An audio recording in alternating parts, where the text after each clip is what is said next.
When Simon entered the room, he asked the man with all his politeness if he would mind if they shared a room with him. Although the man's look and appearance was quite scary. But the look of his red eye with a scar made goosebumps run through his body. It turned out that he was not as angry as he seemed at first glance. He sat up on the bed holding his head and remarked that time was flying fast since today was the initiation ceremony for the newcomers.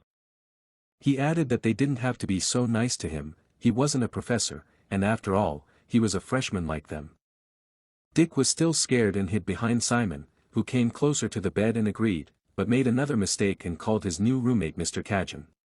He told him to drop it and just call him Kizen. He turned to them and told them that he didn't know how long they would be staying at this school, but they should remember two things. The first thing was to keep their noses out of his business. The second thing was not to make any noise or fuss until he went to bed, and once he was asleep, they could dance, sing, or do whatever they wanted. But Kizen still hadn't answered whether he allowed them to stay here, so Simon asked if they could stay. Kizen replied that it didn't matter, did it? Someone would come here anyway when there were no more rooms, so they should stay. And he immediately dozed off under their astonished gazes. Simon confidently told the dormitory manager that they were taking the room. She couldn't quite believe it, so she asked if they were sure they would be okay. Simon was sure that they would be fine, because it seemed that their neighbor was not as bad as they had heard about him, although he looked a bit rough. The dormitory manager agreed and just warned them that if they had any problems later, they shouldn't hesitate to let her know. She would then immediately notify the head manager of the dormitories to take care of it. Simon was very grateful to this girl for her concern. They said goodnight and closed the door behind them in their new room 409 with a creak. Dick asked if he really thought their neighbor would not wake up. Simon wasn't sure, but he had just told them to do whatever they wanted as long as he was asleep. So Dick decided to check it out.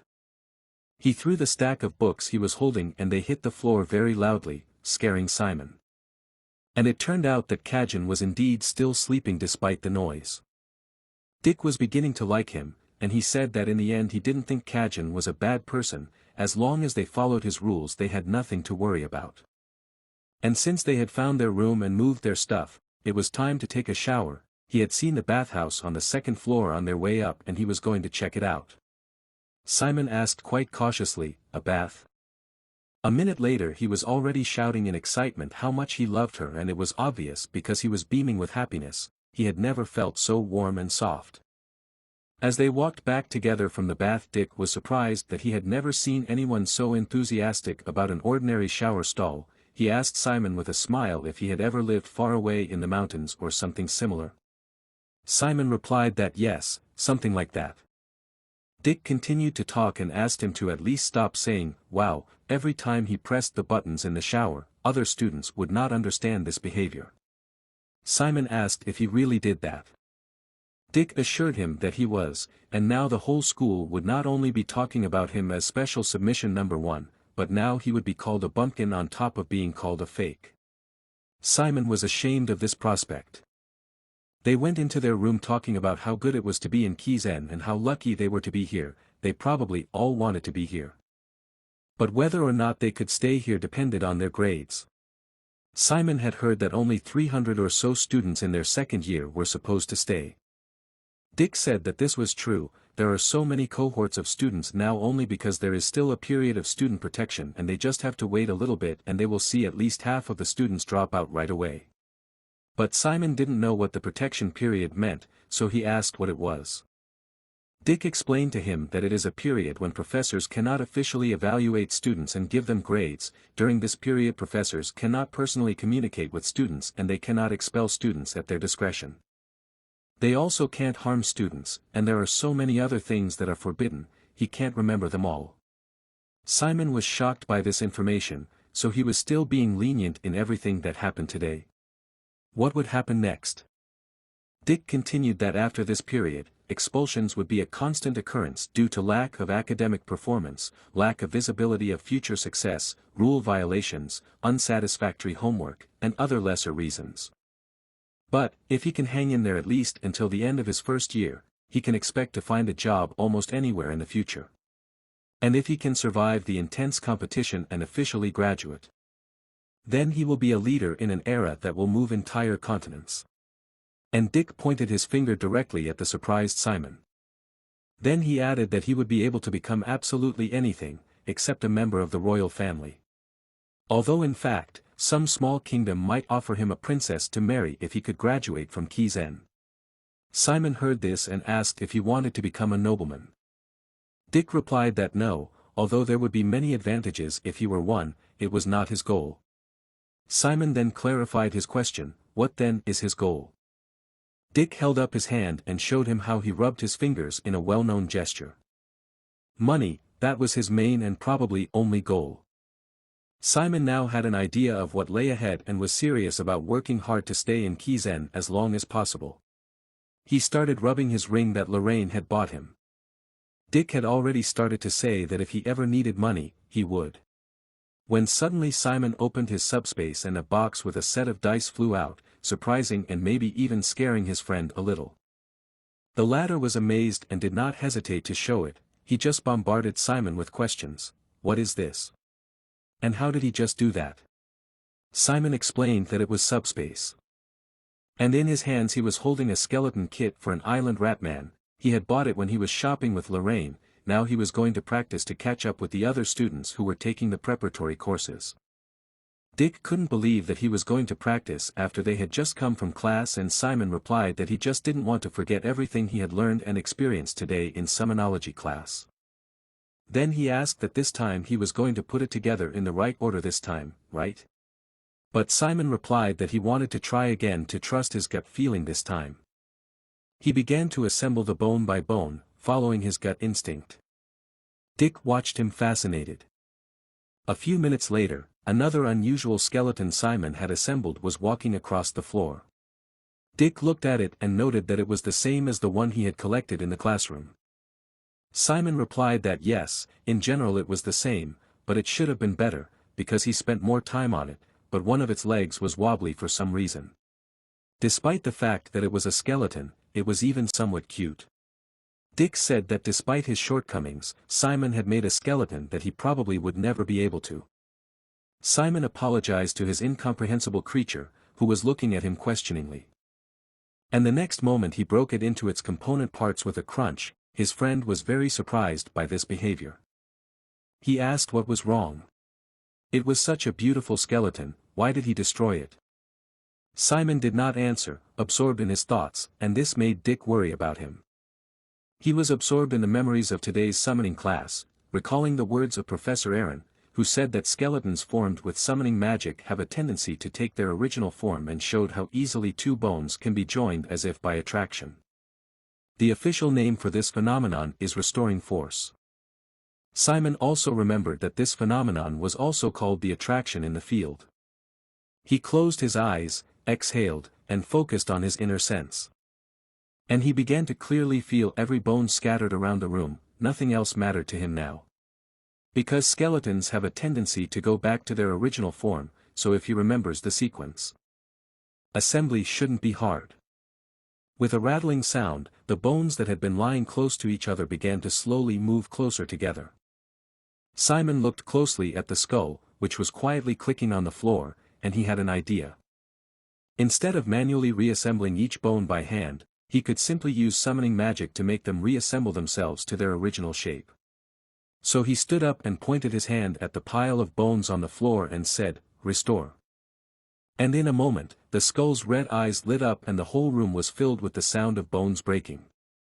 Dick was a little scared as the bones started flying by him with a whistle. A minute later, with the last snaps and clicks, the whole island ratman was on the floor of the room. Dick remarked that it was incredible to see the skeleton put itself together, and Simon was pleased that he could entertain his friend a little. Meanwhile, Ratman was running and jumping around the room. Dick was very sleepy and yawning, but he still wanted to know how Simon could do it even without training. But eventually sleep overcame his curiosity. He told Simon that it was late and he was very sleepy, he should go to bed. Then he asked Simon if he was going to sleep, but he couldn't get enough of his summon. He kept petting his Ratman and said that he wanted to try it out more. Dick didn't mind and he would just go to bed first. But before he went to bed, Simon managed to ask him what time was their first class tomorrow. Dick asked again, tomorrow? And he immediately answered, darkness dynamics. While they were talking, Simon was stroking his skeleton and his eyes changed from red to midnight blue. Dick had long since fallen asleep, and Simon was still sitting on the floor studying the diagram, his skeleton sitting across from him, tapping its bones softly. Simon was wondering how he could connect the bones so that the knees could rotate, although they might be Ratman's bones, but maybe they could move like human bones if he put them in a different order. He held one of the bones in his hands and thought about what to do with it. But after twisting the bone in his hands, he came to the conclusion that it wouldn't. Just putting the Ratman's inverted joint. The other way around wouldn't work. He began to add and correct something in his notes. He wrote the following: the assembly formulas are the standards that necromancers have established over a long time, so there must have been numerous trials and errors to get to this point. Just like he is now. Every task has its reason and meaning, and after repeating the assembly himself, he realized how great the previous generations of necromancers were. After the inspection, he put the skeleton's leg back in place. Then he added another arm, trying to replace number 25 with number 31. He asked his creatures if they were comfortable, to which they swung their heads in different directions. He realized that this combination was not very good and decided to put the bones back in their places. Then he thought that no matter how reasonable the structure is, there is always a more efficient way to assemble a motor mechanism for a skeleton. He wondered how he could learn all this quickly. He picked up the book and decided that he would research this question in more detail. He remembered his father, whose skeletons had helped people with their possessions. And Lorraine, whose skeletons had helped them deal with a gang that had attacked him. He looked at his Ratman, whose eyes burned with blue darkness, and wondered what he was missing compared to his father and Lorraine. Simon just couldn't wait for his next summonology class to learn more. The next morning at the first class, the students were listening to a lecture on darkness dynamics. The professor stood in front of the class and told them how important darkness dynamics was to the students. The professor's name was Eric Ora, and he was the one who was going to teach the class. He was quite monotonous in his talk, which caused most of the students to doze off, but not Simon, who was listening intently. The professor's name was Eric Ora, and he was the one who was going to teach the class. He was quite monotonous in his talk, which caused most of the students to doze off, but not Simon, who was listening intently. The professor asked a rhetorical question: so then how does this darkness create the miracle that is black magic? And went on to explain that to answer this question they needed to understand the flow of darkness, runic words, and the mechanisms of the magic circle. Professor Eric Orat decided to delve into history and explain to them the origin of runic words, which had its roots in the eternally burning torch of the Temple of Del. Initially, none of the ancient people wondered why this torch never went out, even though no one fed it with fuel. Why? Because people then deemed doubting God to be blasphemous in itself. But one day they noticed that the ashes from the torch resembled letters. And they were very surprised by the fact that behind such a miracle as the eternal torch were ordinary letters. The professor concluded his story by saying that this is the story behind the origin of runic words. Simon was fascinated, while the other students were already falling asleep from boredom. The professor continued, telling them that the wizards and necromancers who discovered and researched the ancient runic words made countless improvements to create the modern runes of today. He began drawing runes and magic circles on the board, commenting that runic words after all the improvements today look like this, and these two magic circles are examples of how the improved runic words are used. This magic circle on the left that they saw could not have been activated. And the difference between it and that circle on the right, which can be activated, is how the runic words are used. Simon listened carefully and took notes. The professor continued, and the students took notes that thanks to the corrective devices they used they had the ability to use the darkness more freely and quickly even without training. Finally, the boring lecture was over and the professor put the piece of chalk back, but before all the students left, he gave them a homework assignment to do before the next class. The assignment was as follows: they had to use one of the magic circles that could not be activated that were demonstrated for them as an example and then provide possible ways to modify it, with the corresponding calculations and formulas they used to make those circles work. The bell rang to announce the end of the lesson. And the teacher said that in the next class he would call 3 students to present their assignments. And he said goodbye to them, saying that he was looking forward to seeing them next time. After the lesson was over, Simon and Dick went outside on their way to the next class, which was to be held outdoors. They complained to each other about how difficult darkness dynamics was. Dick compared it to the arithmetic he learned with his father, wondering why he couldn't just memorize a formula, but had to understand the principles. However, Simon noted that it wasn't so bad. Although he didn't understand more than half of it, he liked the way the professor described everything in order, starting with the principles. Dick countered that he just loves everything about Kizen. Even this morning, when he was admiring the soap in the bathroom. Simon hit his friend on the shoulder for this remark. The island looked incredible in the sunshine as our friends walked farther and farther away from the school buildings. As they walked across the dandelion-filled meadow, Dick asked Simon what class they were going to. Simon replied that they were going to a magic combat class. When they arrived at the clearing where their lesson was to take place, the professor was nowhere to be seen and they were beginning to have doubts about whether they had come to the right place. When Jamie Victoria pointed somewhere to the side, attracting the attention of everyone present. A cloud of dust was approaching them with a thud and they did not understand who or what it could be and why the ground was shaking so much. A flock of creatures was running toward them. It turned out that it was a whole flock of hippos running right at the frightened students. The frightened students gathered in a circle and trembled as the pack of hippos surrounded them and ran around. The students did not understand what was happening and where the hippos came from. But suddenly someone from the middle of the pack greeted them. A guy was sitting on one of the hippos and he told them that Professor Homping would be teaching his class today in the Roque Mountains. So they all had to get on the hippos to get there quickly. The students and our 2 friends were not at all excited about the prospect of riding these animals. Dick said that he was not surprised at all, because the professor of magic combat is known in Kizen for being a weirdo. He had even heard that she camps in different parts of the Roque Mountains.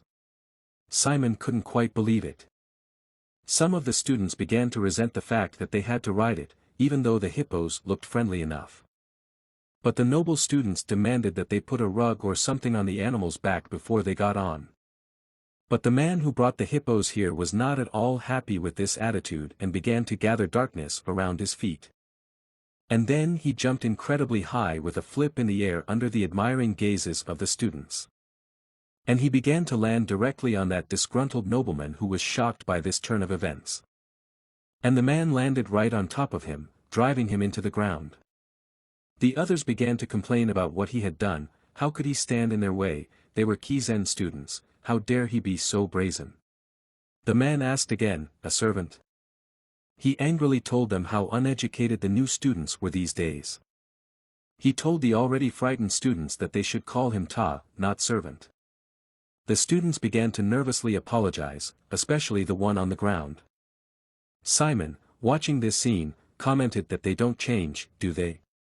Dick completely agreed with him and added that he was an exception to the nobility.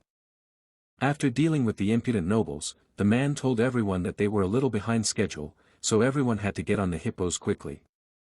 One hippo could carry 3 students, and our 2 friends immediately chose one and began to get on it, some more successfully, some less. Dick finally managed to get on the back and sit behind Simon and whined about how big these hippos were and how difficult it was to climb them. Simon noticed a little girl trying to climb on their animal as well. While she was trying to climb, their guide saw that almost everyone could see and was about to give the animals the command to move. Simon asked her if she needed help and offered her his hand to help her up.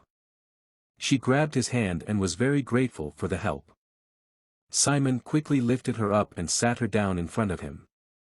The guide told them to hold on tight. And he commanded the hippos, "Let's go."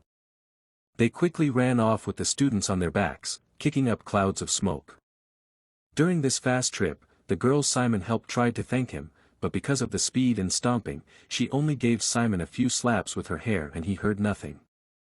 The other students were in no better shape. almost falling over and wondering what they had to hold on to. The man advised them to overcome this test with a strong will, because this was also part of the test. And he smilingly reminded them that if they fell, the hippos running after them would trample them and they would die. This seemingly logical message only made the students have more questions. Ta continued to frighten the students by telling them that every year there are 1 or 2 accidents in which students die. Frightened, they began to beg for help, demanding that he stop and let them get down to the ground. But Ta was relentless and told them to just keep going, because Kizen doesn't need students who can't hold on to a hippo. Finally, they arrived at a clearing in the mountains, and after such an intense trip, all the students were lying on the grass and were glad to be alive. One of the professor's assistants walked among them and offered each of them a bottle of water. The students were so exhausted that some of them could not even say thank you properly. What a grueling start to the class. Simon, Dick and their new friend sat together on the grass and drank water from the bottles, and it was really nice for them to relax and drink some water after such a trip. But suddenly the girl noticed that birds were flying overhead, which worried her a little bit. And the birds didn't just come for no reason. Someone came up to them and greeted them, saying, "Welcome to my class, everyone." The friends almost choked on their water from this voice, and the water stood up in their throats. The professor had a bird sitting on her shoulder, which also greeted the students with joy. The professor greeted them and introduced herself. Her name was Hongpeng Tun Soka Marlat. She smilingly informed them that she would be teaching their magic combat class this semester and punched her chest to confirm. A bit of history: this is what the giant undead monster that burned 4 feudal lords to the ground looked like and was called Kundar Hydra. It was this monster that Hongpeng fought. Professor Hongpeng is a legend among necromancers because she once fought a mega undead monster for 5 days and she broke all of its 100 necks by herself to win a dramatic victory. And now she was teaching the new generations of necromancers how to fight magically. Now she asked all the students to stand up and to line up in a column of vurs. But the students did not understand what she wanted from them and what the word vurs meant. One of the assistants came to their aid and explained that the professor meant that they should line up in columns of 4 and move quickly. It was only then that the students realized what was being asked of them. When they lined up, the professor said that it was good and now they would go now, but this time the students had questions about where to go. But she didn't answer them and quickly ran down the slope without waiting for anyone, leaving a bunch of confused students behind. But after a moment of hesitation, they were all running after her, as she told them that they should have a sound mind and a sound body. And that the basis of magic combat begins with physical fitness. The students watched her with admiration and agreed that she was incredible and wondered how she could run like that.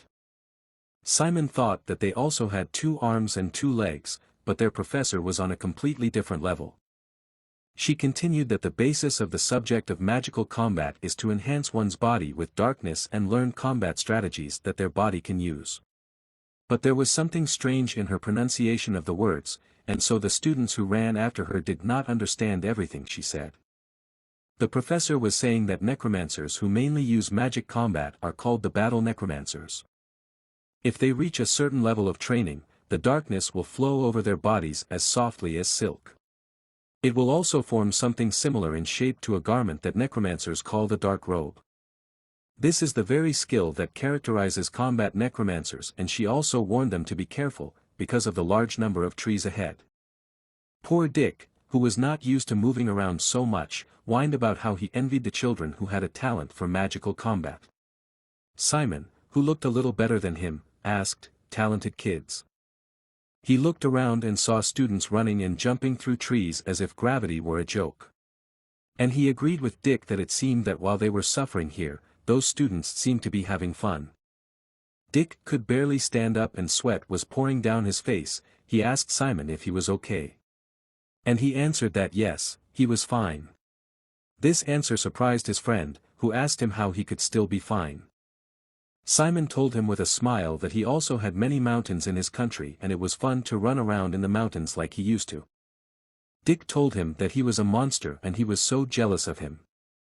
They kept running until they came to a huge chasm with water raging at the bottom. Professor Humping explained to them that now their task would be to jump over the gap in front of them using the darkness. One of the students hesitantly asked if they really had to jump over it. Humping said they could do it using one little trick. Just as they were collecting the darkness in their palms, they could instead direct it into their souls. And she was going to show them an example. So she asked them to be careful. The darkness enveloped her souls before she jumped. And she jumped vertically high up the hill under the astonished gazes of the students. But that wasn't all, she added that if you direct the darkness to your souls several times, you can do this. She moved like a shadow and did somersaults and several sideways movements, as if gravity did not affect her at all. She asked if they could see everything, but there was only silence. Simon and Dick were mesmerized by her movements and just stood there with their mouths open in amazement. She continued, emphasizing to them that as they jumped, they should direct all the darkness they had gathered to their feet as if they were going to spray it from their feet. It should feel as if they were pushing off that darkness and it was pushing them forward. And they jumped from one edge of the gap to the other seemingly without effort or problem. Landing on the other side and stopping. She invited all the students to jump with her, but there was not much enthusiasm among them. But some students were brave enough to run to the abyss first. They jumped confidently, as if they had already practiced and had the ability to do so. In a moment, they were on the other side. Some of them landed successfully on their feet, others only managed to grab the edge of the cliff. However, the professor praised all of them for their good work. For those who did not succeed, she explained that if they released the darkness too late it could be dangerous. As it was now, she advised them to release the darkness earlier next time and lifted those hanging on the edge by the hand. Simon repeated to himself in concentration, "Push back on the darkness, push back on the darkness." Dick advised him not to overthink it. Simon objected that it seemed too complicated for him. But his friend assured him that overthinking only makes things more difficult and ran to the edge of the cliff, ready to jump. Simon advised him to be careful, but he jumped right away. As he jumped, a shadow flew right over him. It was our old friend and Simon's sworn enemy, Hector, and he jumped much higher than Dick. The two landed with mixed success. Hector's friends immediately began to congratulate him for the highest jump of all. Dick sat on the ground and dusted himself off, thinking to himself that he didn't like this Hector at all and was getting on his nerves. Simon was one of the last to dare to jump, his friend supporting him as best he could from the other side, telling him that Simon could do it, because even he had done it. Simon was still concentrating on preparing for the jump, repeating the professor's instructions. Finally, he felt ready and ran forward.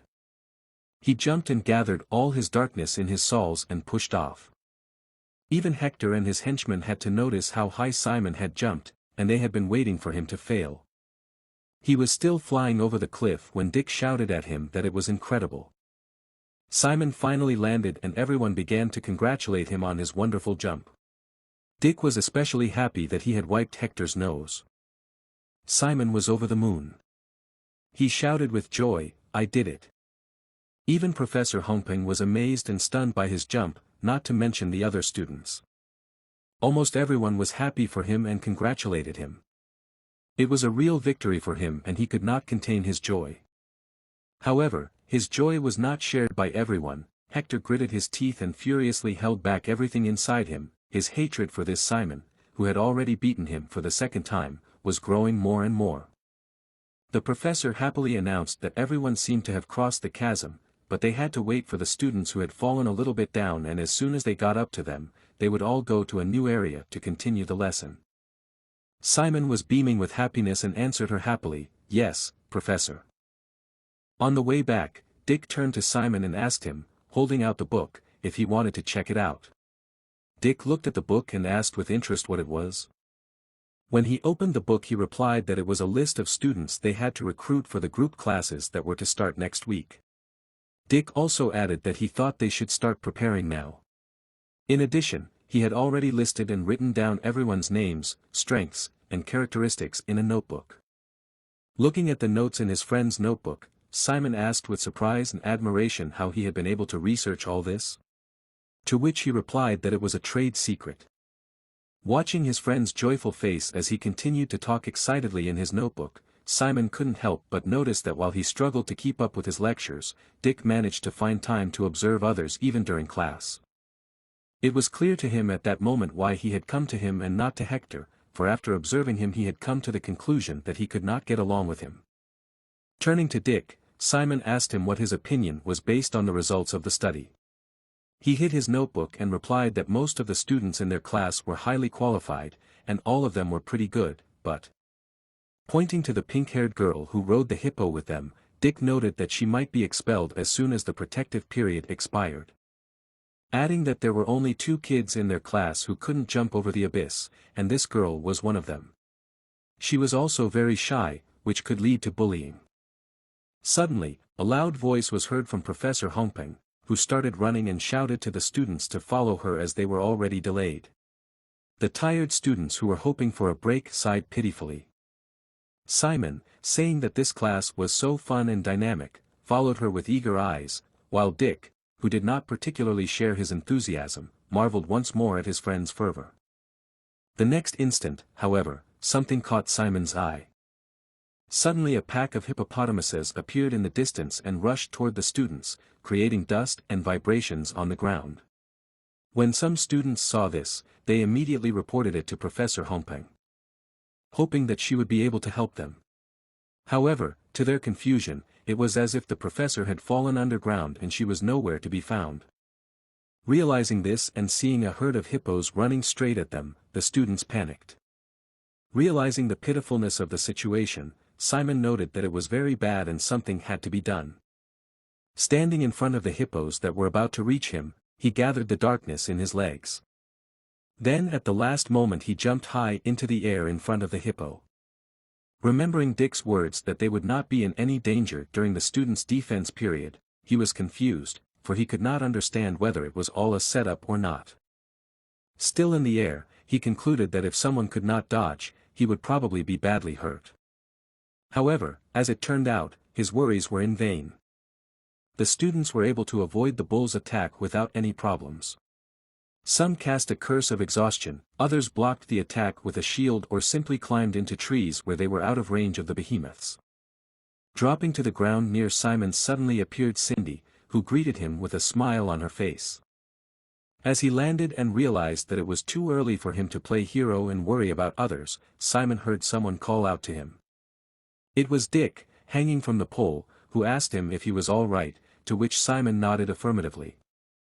There were some worries, however, that he had underestimated his classmates, and now he realized that in the future he would have to compete with thousands of them. Seeing his friend's downcast look, Dick told him not to worry too much about anything, for all these behemoths were under the control of Professor Hongpeng. Adding that she was a master of magical combat, but could also use the druid bloodline. When he was on top, he saw the hippos running around the guys who had fallen to the ground. Simon was a bit surprised by this information as he thought things had gotten out of hand. The instructor arrived and said that the guys had no time to sit around and should get up and start moving. They sighed with fatigue and started to rise to their feet. The instructor kept pushing the students, motivating them by the fact that the hippopotamuses were going back soon, and also adding that the professor was waiting for all of them downstairs. The pink-haired girl staggered to her feet with tears in her eyes and stood up abruptly, saying excitedly that she understood. A light breeze blew between the trees. The students ran out of the forest and into a clearing, the beauty of which took everyone's breath away, and with wide-open and amazed eyes, they all stared at the picture before their eyes. In the middle of the clearing dotted with flowers stood their Hongpeng professor, who said that there were no more obstacles and called them to her. With delight, all the students rushed to run to her through the incredibly beautiful green meadow, the beauty of which overwhelmed everyone with excitement. When everyone had arrived, the professor said that now they could rest. Then remembering something added that despite the fact that they were supposed to eat only after a glass, she considering how tired they were had contacted Kizen in advance. The students were puzzled, but everything became immediately clear after the professor pointed her finger at something. It was lunch, which was delivered to the students right there. When the professor asked what her idea was, the students broke out into joyous shouts saying that it was the best. Sitting in the lotus posture and holding the tray of food on his lap, Dick noted that Professor Humping was not like the others. Feeding students in her own class was not what one would expect from all the other strict teachers. However, Simon had a question about this very thing. Even before entering the academy, he had heard a slightly different opinion. Namely that Professor Humping was one of the most typical professors at Kizen. To which Dick contemptuously asked where Simon had heard this nonsense. He answered nothing, thinking to himself that Lorraine would probably not have deceived him. Their conversation was interrupted by the professor, who turned to the students and told them that they had to finish. Some of the students were surprised to be leaving this beautiful place so soon. But Simon had a feeling that this was just the beginning of something. Turning to the students who had gathered in front of her, Professor Humping asked if they had the bracelets she had given them, to which they amicably replied that they did. She then told the students to let the darkness penetrate them. This action caused the students to immediately feel incredibly heavy and weak, and some of them even fell to their knees not understanding what was going on. The professor, with a smile on her face, pointed to the man with the flag behind her and asked the students if they were all familiar with the curse of exhaustion. She then informed them that their assignment would be to climb the hill with the curse of weakness on it, adding that everyone should be prepared. Then, with a devilish smile on her face, she turned to the students and added that she would be watching them closely. Unable to believe Professor Humping's new assignment, the weary students didn't want to do another assignment so difficult. Unfortunately, however, they didn't have much of a choice. The next moment, the professor ordered everyone to take their seats. The slumped students, being under the curse of weakening, lined up in a row, barely able to stand on their feet. After the students lined up, Professor Humping started counting down. The very next moment, she commanded to begin, and the students immediately rushed to run up the mountain towards the flag. After a while, however, the run turned into a very slow walk, each step of which was very difficult. The farther up the hill the students climbed, the closer to the ground they became, some of them even went on all fours. Shaking hands grasped the grass, rocks, and anything else they could grab onto. Simon was no exception, and crawled through the grass like the others. Every step was difficult, and he felt dizzy. But it was nothing compared to the preparatory training, and it was all about endurance and willpower. So he could not give up now, because then he would no longer be able to catch up with the pace of the next classes and would be left behind forever, and that was the decision he made.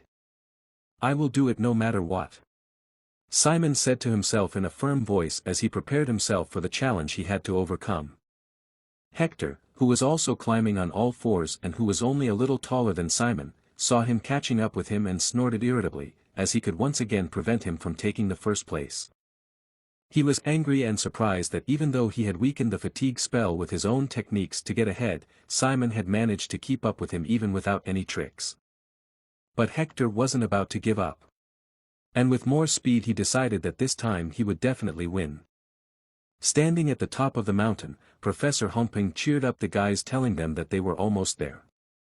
Hector and Simon were ahead of them, crawling on all fours, and they were crawling to the finish line with all their might.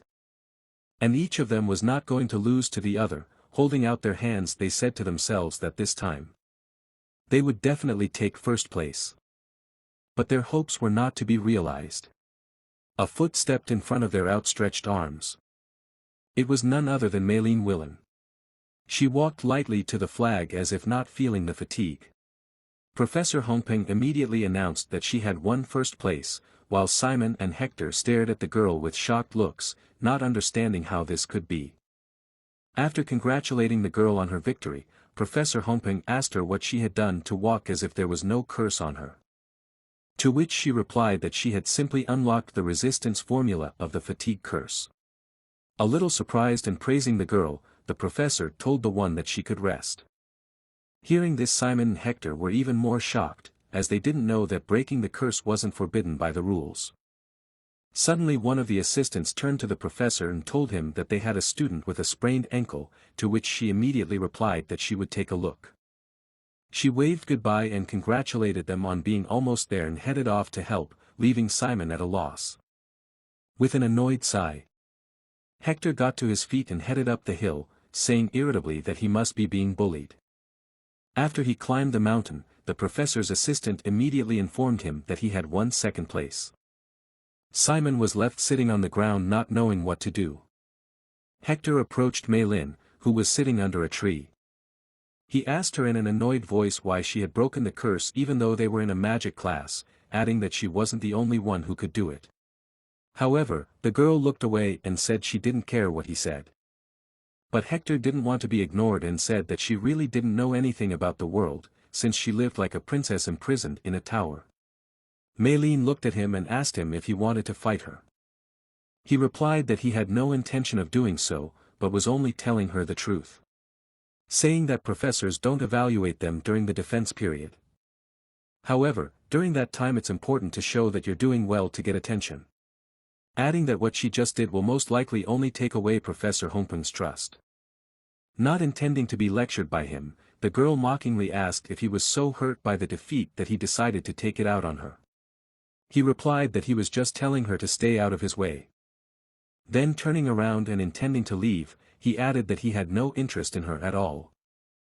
At the same moment, the instructor handed Simon, who had crawled to the finish line, a bottle of water and told him that he had taken third place. With a sigh of relief he leaned against a tree and sat down on the ground. Mei Lin and Hector, who were nearby, immediately looked at him. They stood silently waiting for the other participants to arrive. Falling on the grass beside Simon, Dick, tired and worn out, complained to his friend that he felt as if he were going to die. He praised him, saying that he had done a good job, adding that he was tired too. Looking up at the sky, catching flashbacks of the day's events, Dick asked Simon what he thought about how they were going to get home. And would they have to climb the hippopotamuses again, adding that if they did, it would be better to bite their tongues off and not suffer. Suddenly Professor Hongpeng turned to the students again, mispronounced a word. She told them to gather together. There was a magic circle on the ground in front of the students gathered in a pile. Professor Hongpeng explained that since everyone looked very tired, she had contacted the academy again and was allowed to use the teleportation magic circle. Then she told everyone to get in line. The surprised and tired students were incredibly happy about this gift. Simon and Dick waited for their turn to enter the circle. Simon was surprised to see that the teleportation sensations were new to him. However, the landing after teleportation was quite painful, as his landing spot was a wooden table, which he landed on with a shriek and a thud. Rubbing his back and not seeing the familiar surroundings, he wondered where he had gotten to, as he didn't think he had gotten to the academy. However, a voice confirmed his hunch, saying that he had indeed gotten to the wrong place. The voice apologized to him for scaring him. Recognizing the voice, Simon turned around and was surprised to see Professor Hongpeng, who turned to him and told him to sit down, adding that she would explain why he was here. Without waiting for Simon to sit down, the professor informed him that the magic circle had been modified in some unknown way, and after examining it, it became known that someone had added a formula to make it react to the darkness of a particular person. Heading towards the table, Simon asked in a surprised voice, was it really him? The professor handed him a metal mug and said that it was, so when the circle was activated it didn't go to Kizen. Pouring water from the kettle into the cup, she asked him if he had any idea who could have done it. He replied confusedly that he had no idea who it could be. Laughing, Professor Hongpeng told him not to worry, because her job was to protect the students, and that was why he had come to her house. However, she added that she wanted to talk to him personally, which surprised him. Putting her hands together, the professor said that it was against the rules to talk to students during the defense period, but from what she had seen there were already professors who had broken that rule. Simon Valencia. She turned to Simon, who replied excitedly. Don't you want to choose magical combat as your profile? She asked, looking at the boy. She added that if he wanted to she would be willing to take him on as an apprentice. A little puzzled, Simon asked if it meant that he would become her personal student. Professor Hongpeng replied that it was correct, saying that she would be responsible for his training since professors treat their students with full seriousness and responsibility. She added that the performance of direct students was directly related to the professor's reputation, so they could only choose 3 students from each year. She looked at Simon and said that this was the opportunity she wanted to give him. She held out her hand and asked the confused boy if he was ready to be her student. He asked Professor Hongping why she had offered it to him, because he had not done well in class today. He could hardly keep up with the other students, and he could only come third on the hill. Besides, today was only the second day of school, so he was sure that her decision to offer him such a thing was not well thought out. The professor, however, folded her hands in front of her with a smile on her face and told him that rankings might be important to students, but professors looked at talent. Then she reminded him of the moment when they jumped over the river using darkness and asked him if it was the first time he had ever used darkness. To which he replied that she was right. To which the professor replied that even though it was the first time he had used darkness, he had jumped higher than all the students in the class, which was no longer a matter of talent or coincidence. In addition, when climbing the hill he only used his stamina and willpower, unlike those two. Then she added, looking at the confused Simon, that even if he thought he hadn't demonstrated anything, he was mistaken, for it was enough for her. When she finished she asked him with a smile if he wanted more compliments. Without waiting for an answer, she continued, saying that his stamina, thinking and incredible talent in using darkness were the best for choosing magic combat. Adding that they were so good that he would surpass even her in a couple years. But even that wasn't the limit, the professor said with confidence in her voice that if she trained him she could make him stronger than anyone. Simon sitting on the chair listened to Professor Hongpeng's words carefully. He turned to her and thanked her for her generosity in offering to be his student. However, he bowed low and said that he would like to decline. She immediately asked him the reason. Simon replied in a slightly guilty voice that he would like to study another field more deeply at the moment. Upon hearing the answer, Professor Hongpeng smiled and said that it was fine, adding that she was grateful to him for telling her right away so that she wouldn't have any more questions. However, she added that her agreement did not mean that she would give up on working with him. Hearing this, Simon asked in surprise what she meant. The professor replied that she had already told him about the profile, so she would try her best to change his mind. Simon was surprised at her determination, so he asked her why she was going so far. She replied that it was just personal curiosity, adding that she just wanted to see how strong he could grow. With a wave of her hand that left a blue magical glow behind her, she said that it wasn't just about him becoming her apprentice. Adding that he could come to her for help whenever he wanted. Illuminated by the bright magical glow that made him squint his eyes, Simon thanked the professor. Having finished creating the teleportation circle, Professor Hongpeng turned to Simon and told him that she didn't want him to tell anyone about the dialogue. She added that the circle had transported him to Kizen, to which he smiled and replied that he was glad. Waving goodbye, she said with a smile that she would see him at the next class. Stepping onto the teleportation circle and turning to the professor, Simon said goodbye with a smile on his face. She looked at the guy as he walked away and thought about something, but she didn't hear the voice calling her. The next moment the door opened and the professor's assistant came into the room and asked her how it went. To which she replied that he had refused. Hearing this, the man immediately became indignant, asking how the guy dared to refuse her, and then he suggested the professor to take Hector as a student, who in his opinion was more talented in magical combat. But he was interrupted by the professor, saying only 2 words, "He's a genius." The assistant standing at the door questioned what she meant. She folded her arms across her chest and said that she had seen many geniuses in Kizen. But she'd never met one like this. He opened the bathroom door. Simon walked in and met Dick, who was toweling his head. He immediately asked him why he'd come in so late. Simon replied that there had been a problem with his teleportation. Realizing that he was all right, Dick said enthusiastically that Simon had no idea what had just happened to him. Not understanding why his friend was so excited, Simon asked what had happened. He replied that when he teleported into the circle, there was a rumbling noise that froze his body. And after he came to himself, he found himself in a completely unfamiliar place. As it turned out, he found himself in the office of Professor Bahil, who was sitting in his chair emitting an eerie aura. Surprised, Simon asked Dick if it was the same professor from the Department of Catarology, and he proudly replied that it was.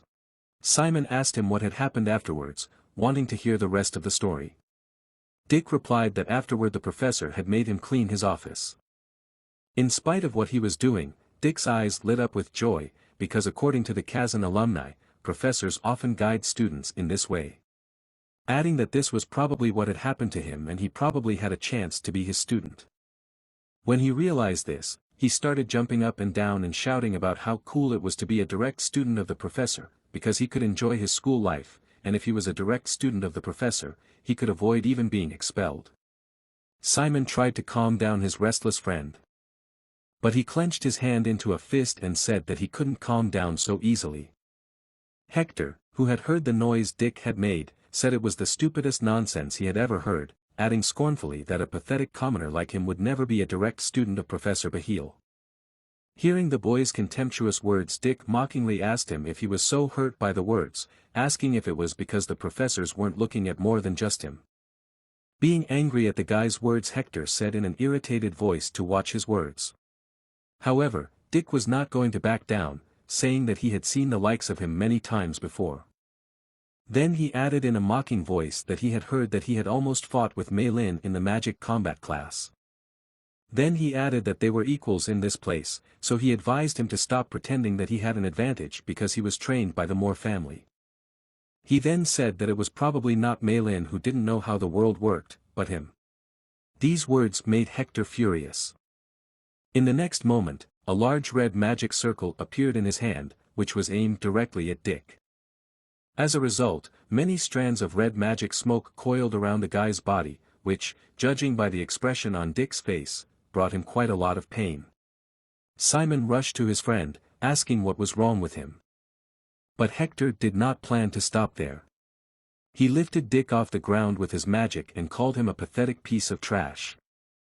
He slammed him against the wall, angrily asking how he dared to treat him like that. Then he stared at him with a fierce look of murderous intent. He said in a furious voice that he would kill him. Then he intensified his attack and started choking the guy even harder. Simon, who had been standing aside all this time, did not rush at Hector as you might think. No, he just shouted Dick's name in a panic. He grinned despite the pain of the curse. Then gave him the middle finger and mockingly said he could try. One of Hector's friends, who realized that something irreparable might happen, grabbed his hand and asked him to calm down and not to cross the line, as it was forbidden to use magic outside of lessons. However, with a single blow of his hand, telling them to shut up, he threw him and another guy backwards, causing them to fall to the ground. However, in the next instant he sensed something and looked with his eyes that were like Naruto's that were under the control of the nine-tailed fox in the direction from where the danger was felt. Despite the suddenness of the attack, he managed to block the blow, which was delivered by none other than Simon, who stopped dumbfounded and came to his senses and rushed to save his friend. However, this was not unexpected for Hector, who was just waiting for him to jump into the fray. Simon covered his friend with his hands and glared angrily at Hector. Simon punches Hector, but he blocks. Despite that punch being powerful, he slid back, holding his stance. He said that he was expecting Simon to intervene at some point. The curse weakened Dick, so he could not stay at his feet. Simon stood before him, determined to defend his friend. Hector started forming darkness in his hand. He was finally going to show everybody who is strongest here. But when he almost formed the curse, the thrown brick of soap shattered it. They turned their heads and saw Kizen. He looked ominous.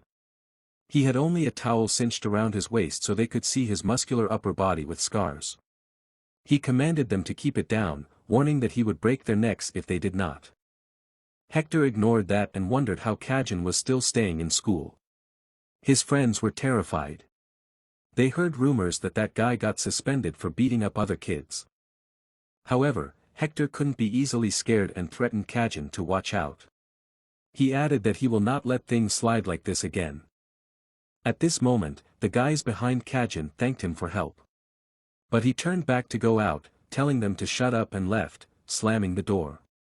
Simon remarked that Kizen is a good person despite his appearance. Dick completely agreed with him. Dick inquired about Simon's weekend plans, to which Simon replied that he had none.